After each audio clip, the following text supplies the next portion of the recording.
Good morning dear students.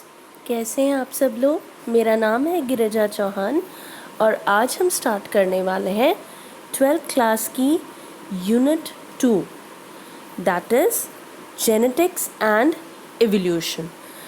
अब जैसा कि नाम बता रहा है, इस यूनिट में हम क्या पढ़ने वाले हैं बेटा। इस यूनिट में हम पढ़ने वाले हैं about everything that is related to genetics. Genetics is the branch of biology that deals with genes basically. Genes क्या है? Genes are the basic units of DNA which are responsible for inheritance. मतलब होता क्या है कि हर एक organism जो है वो कैरेक्टर्स इनहेरिट करता है अपने पेरेंट्स से, ठीक है। और इन पेरेंट्स से जो कैरेक्टर्स इनहेरिट किए जाते हैं उनके लिए रिस्पॉन्सिबल हैं genes. Genes are the smallest unit of DNA which can code for a character. इन चीज़ों के बारे में, इन कैरेक्टर्स के बारे में हम डिटेल में आगे पढ़ने वाले हैं। और दूसरा पार्ट जो हम इस यूनिट में पढ़ेंगे that is evolution.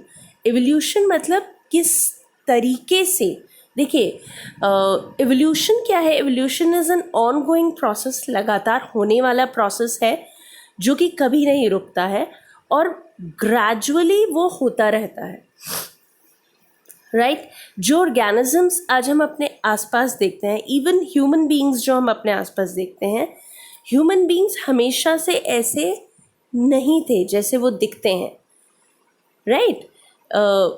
Over period of time, लाखों सालों के प्रोसेस में वो इस तरीके के बने हैं।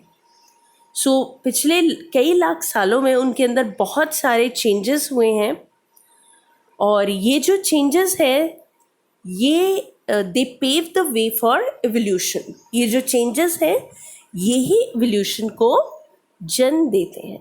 तो हम इस यूनिट में जेनेटिक्स पढ़ेंगे। क्या है जेनेटिक्स, किस तरीके से इनहेरिटेंस होता है और एवोल्यूशन कैसे होता है, ठीक है बेटा।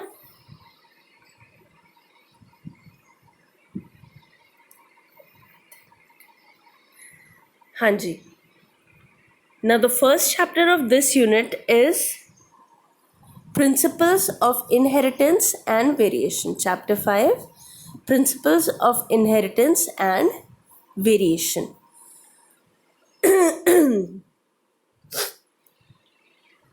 यहाँ पर दो वर्ड्स आ रहे हैं बेटा, इनहेरिटेंस एंड वेरिएशन। इनहेरिटेंस क्या है? What do you mean by inheritance?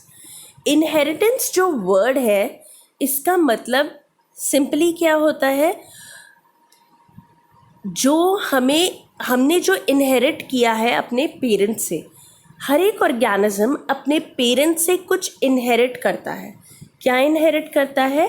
पहली चीज़, the same species that their parents belong to, ठीक है। जिस स्पीशीज को, जिस स्पीशीज़ को कोई ऑर्गेनिजम्स जो पेरेंट्स हैं वो बिलोंग करते हैं, उसी स्पीशीज़ को जो है उनके ऑफस्प्रिंग्स भी बिलोंग करते हैं। इसका मतलब क्या हुआ? इसका मतलब सिंपली ये हुआ कि जो स्पीशीज़ है particular, that is being inherited from parents to the offsprings, है ना। और दूसरा है वेरिएशन। दूसरा क्या है बेटा? वेरिएशन, ठीक है। हालांकि हम अपने पेरेंट्स जैसे हैं, हमारे पेरेंट्स जैसे हमारे पेरेंट्स दिखते हैं वैसे ही हम दिखते हैं, पर क्या हम एग्जैक्टली अपने पेरेंट्स जैसे दिखते हैं?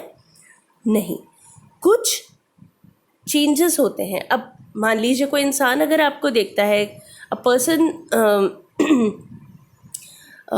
sees you and he compares you with your parents, right?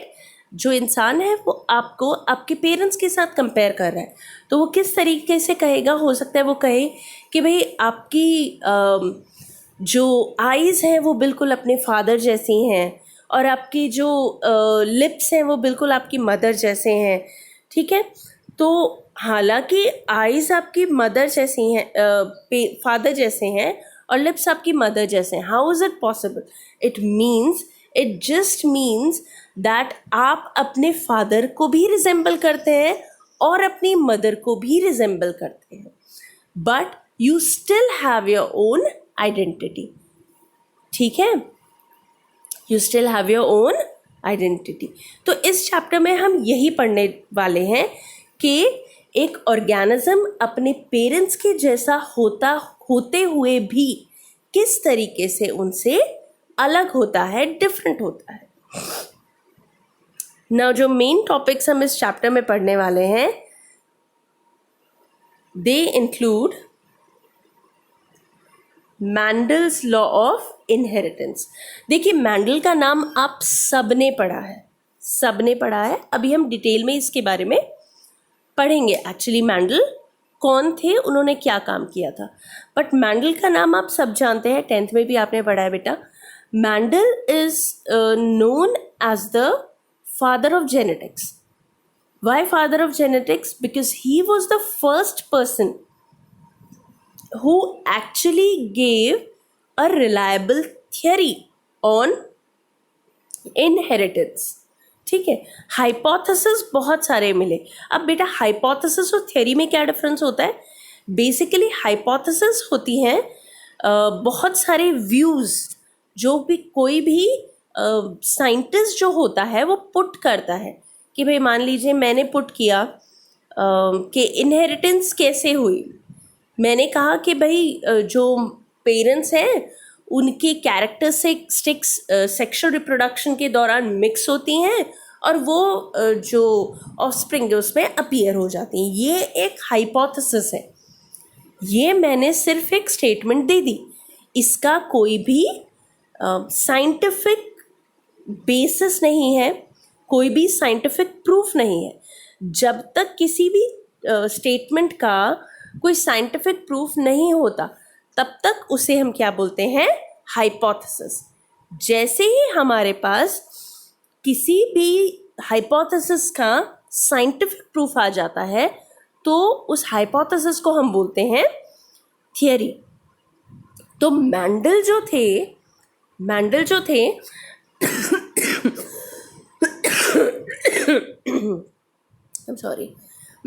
थे इन्होंने एक हाइपोथेसिस दी थी, but it was later on proved. उन्होंने एक्सपेरिमेंट्स किए थे बहुत सारे और वो प्रूव की थी, so it became a theory. He gave the first ever proved theory on genetics, so he is known as the father of genetics. Next we are going to study the inheritance of one gene, कि सिर्फ हम एक ही gene की जब हम बात करते हैं तो वो किस तरीके से इनहेरिट होती है। This work was again done by Mendel, ठीक है? वन जीन इनहेरिटेंस का पूरा काम मैंडल ने किया था, ठीक है? पर ऐसा नहीं है कि सिर्फ एक ही जीन है, जीन तो बहुत सारी हैं, and there are certain gene which are not independent of each other, ठीक है? अब उस केस में हम कौन सा इनहेरिटेंस पढ़ते हैं बेटा? Inheritance in two genes. Inheritance in two genes का मतलब क्या है? कुछ ऐसी जीन्स हैं, दो genes which interfere with the expression of each other, ठीक है? कुछ ऐसी जीन्स हैं जो कि एक दूसरे के एक्सप्रेशन के साथ इंटरफेयर करती हैं, ठीक है? इस केस में we have to consider both the genes during the consideration of expression of a particular character. तो ये भी हम यहाँ पर डिटेल में पढ़ने वाले हैं। नेक्स्ट जो हम पढ़ने वाले हैं बेटा वो क्या है? Next is sex determination. How is sex determined in various organisms. Human beings में कैसे सेक्स डिटरमाइन होता है, you have already studied in 10th standard, but here we are going to study it in more detail. ठीक है, we have already studied the sexual reproduction in human beings, so we know how reproduction takes place, but how particular sex is determined in our organism, not only in human beings, birds में कैसे determine होता है, insects में कैसे determine होता है, बाकी organisms में कैसे determine होता है, ये सब हम यहाँ पर पढ़ने वाले हैं. इसके अलावा जो नेक्स्ट टॉपिक हम पढ़ने वाले हैं दैट इज म्यूटेशन. म्यूटेशन क्या है बेटा? Mutation is single step change, single step sudden change that takes place in a particular gene. Fine, that is mutation. हम डिटेल में ये सब कुछ पढ़ने वाले हैं, don't worry. The last topic of this chapter that we are going to study is genetic disorders. If we talk about diseases, there are different types of diseases. ठीक है, infectious diseases हैं, non-infectious diseases हैं. जैसे इन दिनों जो आपको disease देखने को मिल रहा है, पेंडेमिक जो है, that is COVID-19, disease which is spread by coronavirus, a particular strain of coronavirus. अब ये जो डिजीज़ है ये मैन टू मैन ट्रांसमिट हो रहा है. So this is basically a communicable disease या infectious disease, right. But if we talk about diseases which are related to genes which are inherited from one generation to the other generation are known as genetic disorders. तो इसके बारे में भी हम detail में इस chapter में पढ़ने वाले हैं. Now let's start with the chapter. अब देखिए, सबसे पहली चीज़ जो हमें यहाँ पर एनालाइज करनी है दैट इज़, जब भी हम कोई ऑर्गेनिज्म देखते हैं, for example if we are talking about an elephant, तो एलिफेंट का बेबी जो होगा वो हमेशा क्या होगा? एक एलिफेंट ही होगा. एक डॉग का बेबी हमेशा क्या होगा बेटा? एक डॉग होगा, राइट. एक ह्यूमन का बेबी ह्यूमन होगा. एक मैंगो ट्री के सीड से जब हम एक प्लांट ग्रो करेंगे तो वो हमेशा क्या होगा बेटा? एक मैंगो प्लांट ही होगा. तो वाई इज इट सो? ऐसा क्यों है? हमें पता है ऐसा है, बट ऐसा एक्चुअली है क्यों? ऐसा इसलिए है क्योंकि वी आर इनहेरिटिंग, जो रिप्रोडक्शन हो रहा है उसमें उसके दौरान कुछ ना कुछ तो है जो कि ट्रांसफ़र हो रहा है parents to the offspring. Parents से ऑफस्प्रिंग में कुछ ना कुछ तो ट्रांसफ़र हो रहा है जिससे कि जो ऑफस्प्रिंग्स हैं, जो बेबीज़ हैं, जो बच्चे हैं इन सब के, वो बिल्कुल पेरेंट्स के जैसे हैं, राइट. तो ऐसा है.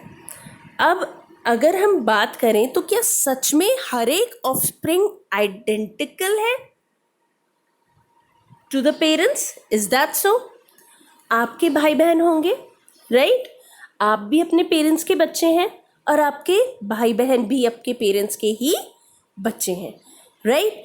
तो क्या आप और आपके भाई या बहन एग्जैक्टली सिमिलर दिखते हैं? क्या ऐसा है? हो सकता है सिर्फ किसमें? आइडेंटिकल ट्विंस के केस में, पर ज़्यादातर ऐसा नहीं है. ठीक है, तो ऐसा क्यों नहीं है?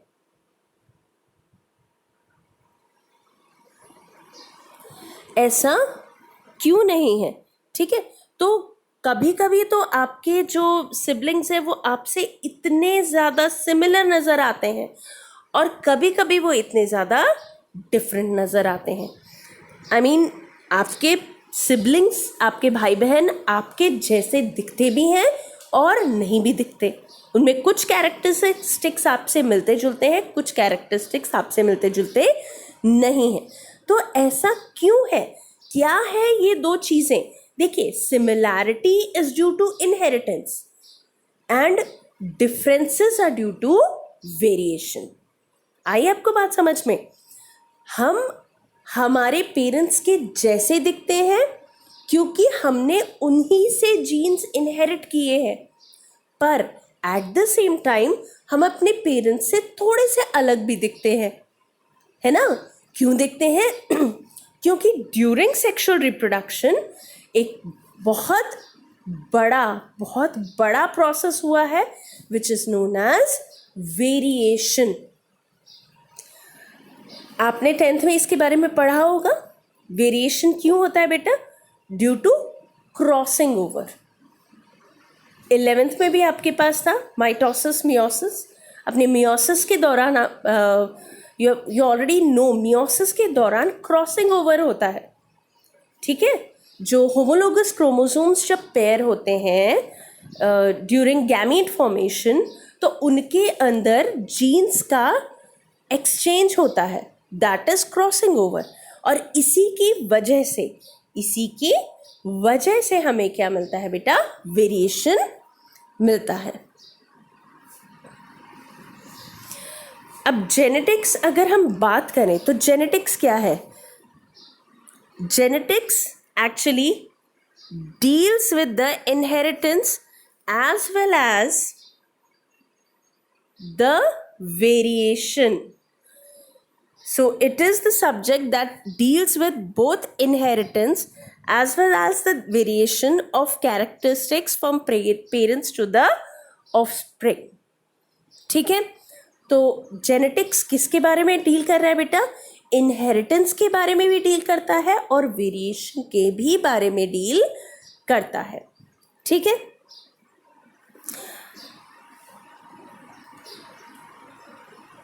So it is the process by which characters are passed on from parents to progeny. Inheritance क्या है बेटा? इनहेरिटेंस जो है ये वो प्रोसेस है। Inheritance is the process by which characters are passed on from one generation to the other. Inheritance का simple मतलब क्या है कि हमने क्या इनहेरिट किया, अपने पेरेंट्स से क्या हमें मिला विरासत में, ठीक है? I am not talking about property और any other materialistic thing, we are talking about physical features, ठीक है? तो जो कुछ भी हमने इनहेरिट किया हमारे पेरेंट्स से वो आएगा किसमें? इनहेरिटेंस में। पहली चीज तो हमने यही इनहेरिट की है कि we belong to the same species which are parents belong to. हम सेम स्पीशीज के हैं। Our parents are Homo sapiens and we are Homo sapiens as well. अब वेरिएशन क्या है बेटा? वेरिएशन क्या है?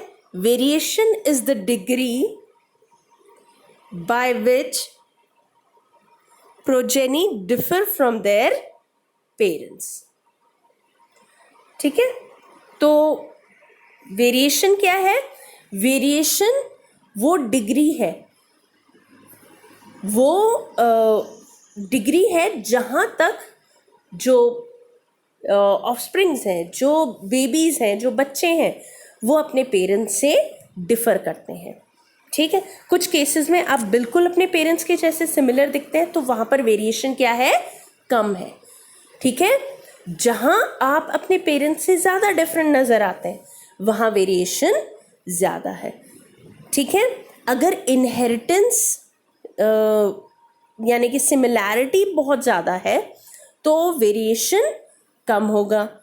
अगर वेरिएशन बहुत ज़्यादा है तो सिमिलैरिटी जो है आपके और आपके पेरेंट्स के बीच में वो कम होगी। I think I have made my self very clear, ठीक है?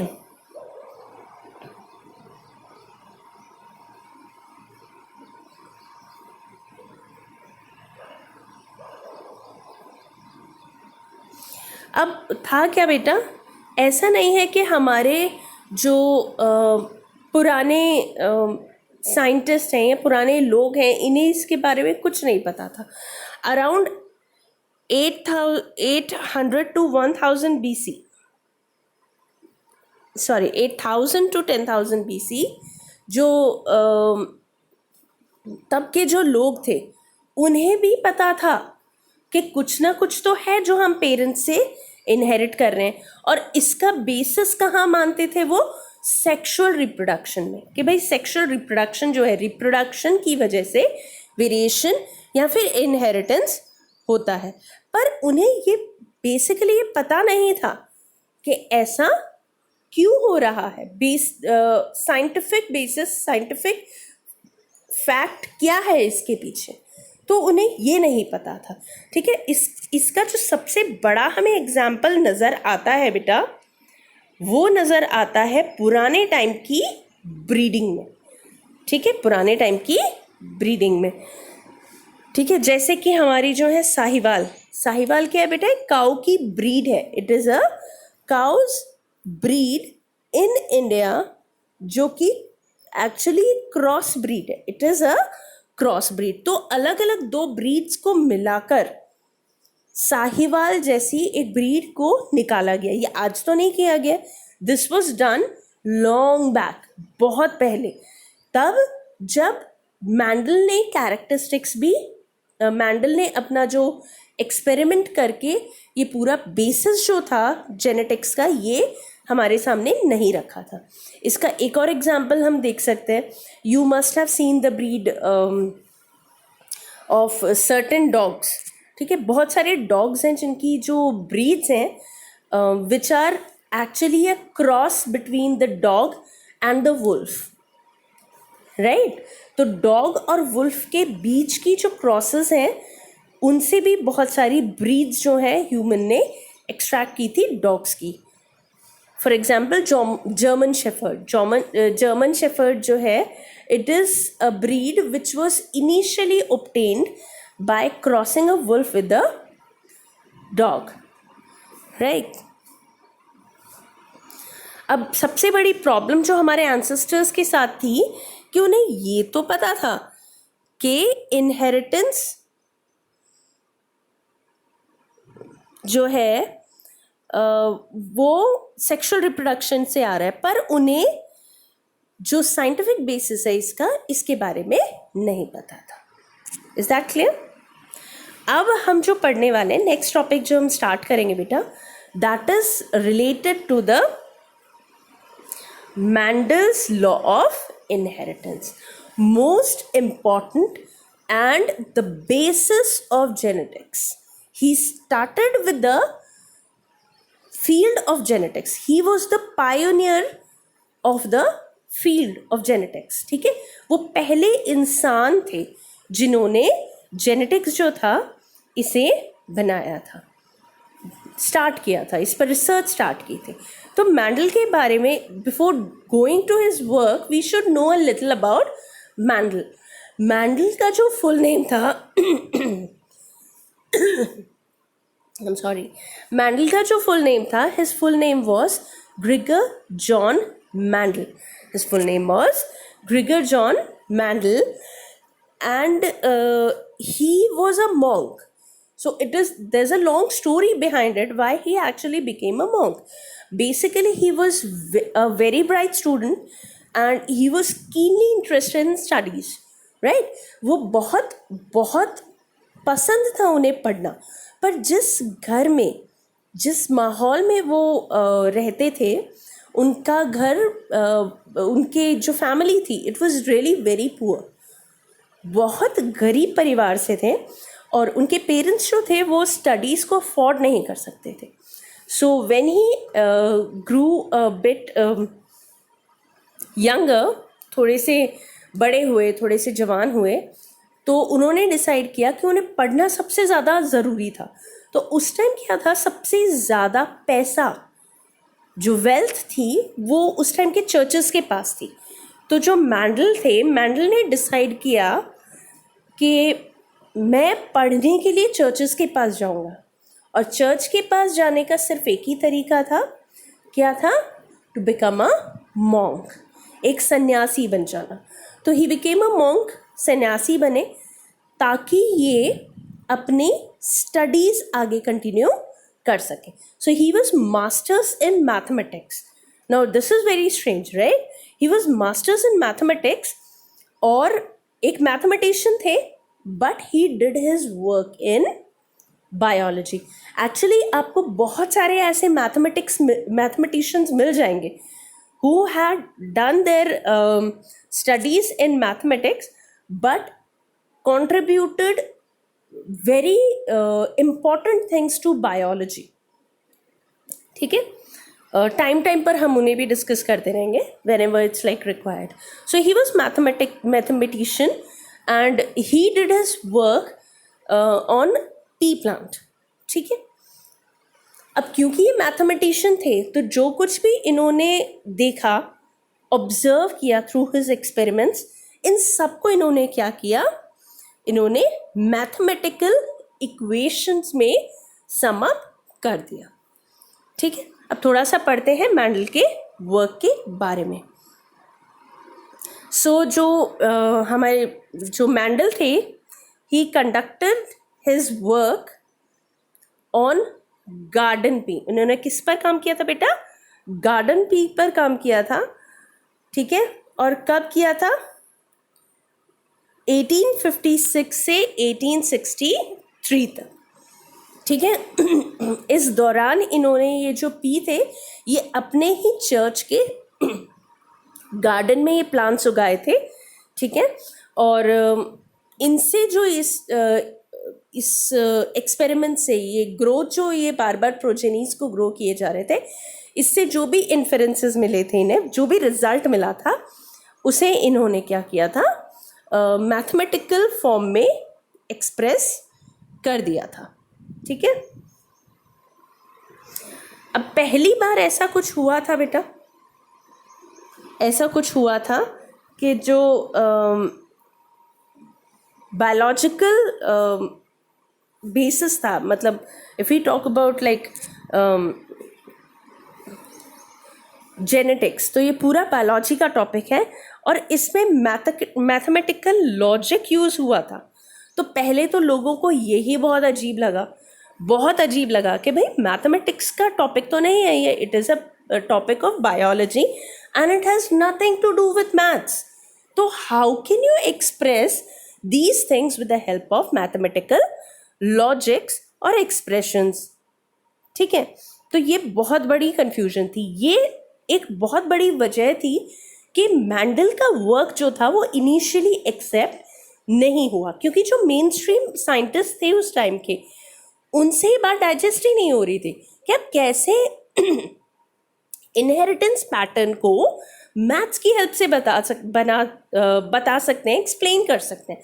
राइट, अब आज अगर हम बात करें बायोलॉजी की, तो biology is a vast field which requires expertise in all the science subjects. Right, अगर आपको अच्छा बायोलॉजिस्ट बनना है, you need to have a good hand on physics, chemistry and maths, all of them. Right, physics, chemistry और maths की knowledge के बिना आप एक्चुअली बायोलॉजी नहीं कर सकते. You need to have good knowledge of it.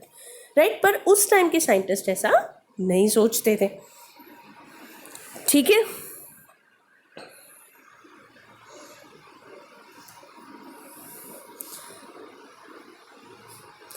अब मैंडल ने क्या किया था? Mendel actually investigated characteristics in the garden pea plant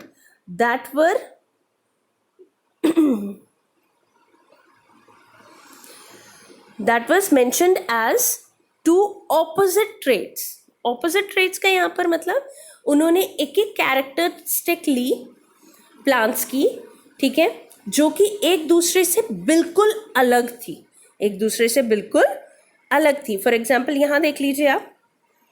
ठीक है, सबसे ऊपर वाला एग्जाम्पल, फर्स्ट एग्जाम्पल जो है आपका, सीड का अगर हम शेप लें तो दो तरीके के उन्हें शेप मिले सीड के. एक तो था राउंड और दूसरा था रिंकल. तो ये जो प्लांट्स इन्होंने लिए थे, ही एक्चुअली टुक 14 डिफरेंट प्लांट्स. इन्होंने क्या लिया था बेटा? 14 डिफरेंट प्लांट्स इन्होंने लिए थे. 14 डिफरेंट प्लांट्स इन्होंने लिए थे और हर एक प्लांट बिल्कुल सिमिलर था एक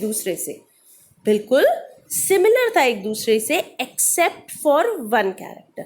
मतलब if we are talking about the first pair, for example the first pair, तो इसमें क्या था, बाकी सब कैरेक्टरिस्टिक्स बिल्कुल सिमिलर थी accept for the shape of the seed. ठीक है, दोनों प्लांट्स बिल्कुल एक जैसे थे, सिर्फ सीड की शेप इनकी अलग थी। ऐसा ही सेकंड में था।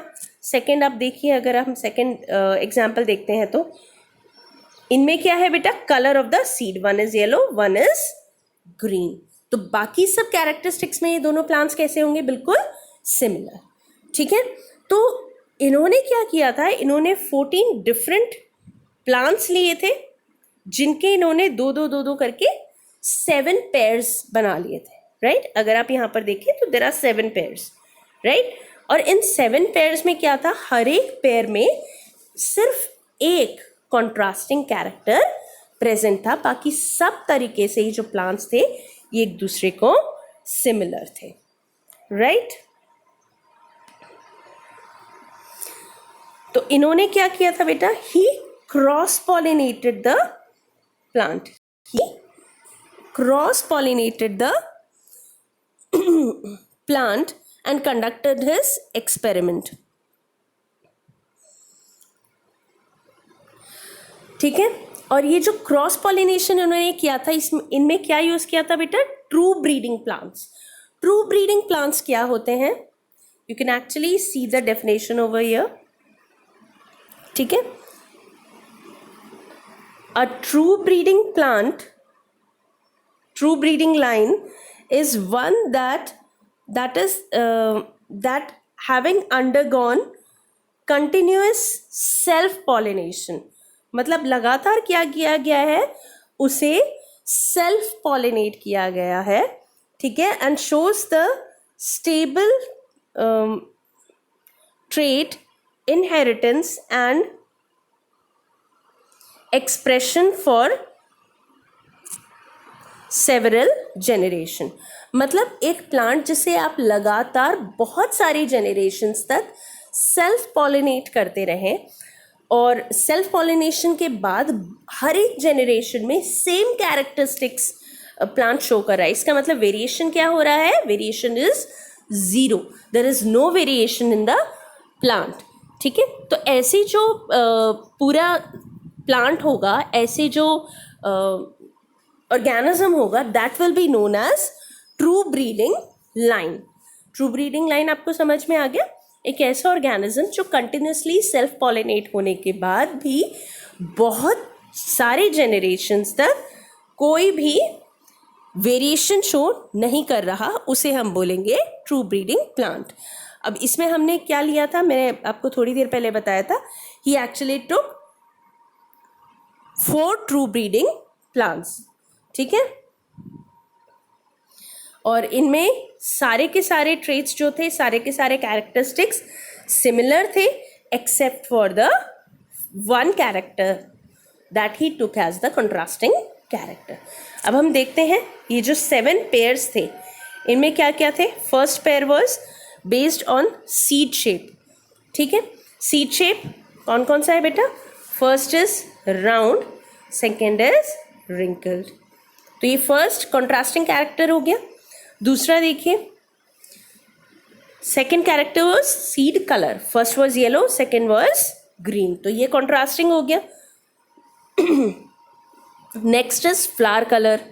ठीक है, एक है violet, another is white. Right, then we have pod shape. Pod क्या होता है, जो फली होती है जिसके अंदर मटर के बीज प्रेजेंट होते हैं। राइट, तो पॉड का जो शेप है, ठीक है, एक था आपका फुल, मतलब फूला हुआ था, और दूसरा था कॉन्स्ट्रक्टेड, यानी कि पिचका हुआ। राइट, इसके अलावा पॉड का कलर देखें तो one was green, another was yellow. Position of flower, one was axile, one was terminal. Axile terminal आप समझ चुके हैं बेटा, you have already started this in your 11th standard. ठीक है, इसके अलावा जो नेक्स्ट था और लास्ट कंट्रास्टिंग कैरेक्टर था one was tall plant, another was dwarf plant, छोटा जो होता है, right. So these were the 7 pair of characters which Mandel took for the explanation of the inheritance and for doing his experiments, right. इनमें आपको नजर आएगा ऊपर बेटा एक जो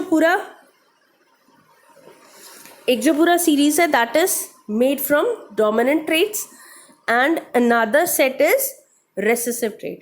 So we are going to study this dominant and recessive trait in our next class. Hope you have understood the lecture. Thank you very much for attending the lecture, and if you have any query, you can contact me on my personal number. Thank you very much.